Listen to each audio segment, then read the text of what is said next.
The tribe is located in their traditional lands. They've always lived here and they will always live here. So sustaining these natural systems is critical to the tribe to hunt and fish and gather in their traditional lands.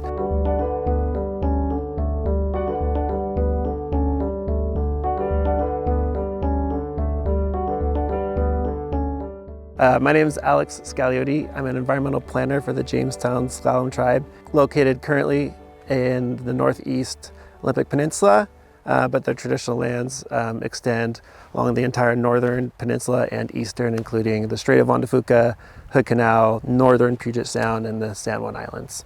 It's a signatory to the Point No Point Treaty of 1855 that underscores a lot of the interests and priorities for the tribe is maintaining and sustaining treaty resources, which include the tribe's right to hunt and gather and fish in their usual and accustomed areas. Unfortunately, we're facing challenges of legacy impacts of policies and development that tend to undermine those natural systems that support these fisheries that are crucial for the tribe. Combine that with the impacts of climate change, it's an additional squeeze to try to sustain these natural systems and ecosystems that are so critical to the tribe. I am Phoebe Rutledge, and I'll be working with the Jamestown S'Klallam Tribe and the Tumwater communities for the Small Communities Cohort program. We are focusing on education and outreach materials around the sea level rise and what that might mean for low-lying coastal areas. This is especially important for the Jamestown S'Klallam Tribe because it has multiple areas that are already experiencing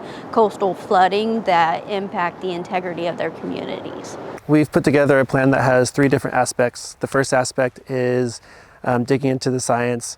What have other people done that's been successful? What are the impacts of climate change and sea level rise to this specific area? The next step is putting together a plan to provide a framework that we can implement that's science-based and code supported so that we can implement it tomorrow. And then the third phase is developing outreach materials, and so we can work together and all row in the same direction. I am really appreciative of this program because we know that we needed this, but we just honestly didn't have the capacity within our staff. And so if we can get out ahead and be proactive and develop a plan, a strategic plan to move forward, that will be a really good recipe to be able to make sure that the tribe and the local community as a whole can continue to appreciate and benefit from these ecosystem services that are currently being provided by these natural functioning shorelines.